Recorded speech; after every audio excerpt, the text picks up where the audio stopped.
পাহাড়ে পাওয়া এই জাদুকরি ফল থেকে কিভাবে সুন্দর লিপস্টিক তৈরি করা হয় দেখা যাক।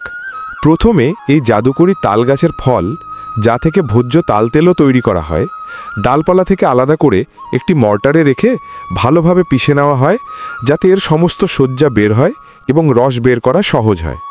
এবার একটি পাত্রে কিছু জল যোগ করে রান্না করার প্রক্রিয়া শুরু হয়, যাতে এর কাঁচা ভাব দূর হয়। এরপর পাকা তাল ফলটি বাঁশের ঝুড়ি দিয়ে ছাঁটাই করা হয়। এবার মিষ্টি রসে ভরা মৌচাক থেকে সমস্ত রস বের করে নেওয়া হয় এবং বাকি অংশ গরম জল দিয়ে গলিয়ে নেওয়া হয়, যাতে লিপস্টিক লাগানোর জন্য খাঁটি মোম পাওয়া যায়। এবার কিছু কাঠকয়লা এবং সাদা মাটি রাখা থলের রসে মিশিয়ে কিছুক্ষণ রান্না করা হয় এবং তারপর সারা রাত এভাবে রেখে দেওয়া হয়, যাতে রং এবং শক্ততা উভয় ভালোভাবে সেট হয়। পরের দিন সকালে এটি একটি কাপড়ের মাধ্যমে পরিষ্কারভাবে ছাঁটাই করা হয় এবং মৌচাক থেকে মোমের একটি ছোট টুকরো বের করে যোগ করা হয়। এবং এখন সবচেয়ে গুরুত্বপূর্ণ বিষয় হলো গোলাপের লাল রং, যা একটি সুন্দর ছায়া দেয়, কয়েক ফোঁটা ওসমান্থাস তেল, যা একটি সুন্দর সুগন্ধ দেয়, এবং সামান্য লেবুর রস, যা কালো ঠোঁট মেরামত করে এবং তাদের সুন্দর করে তোলে।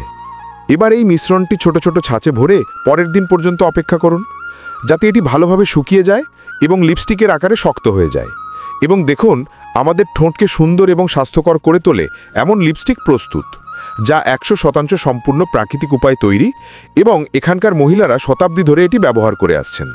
যাই হোক, আপনি যদি বাংলা ভাষাকে ভালোবাসেন তাহলে কমেন্টে বলুন আই লাভ মা।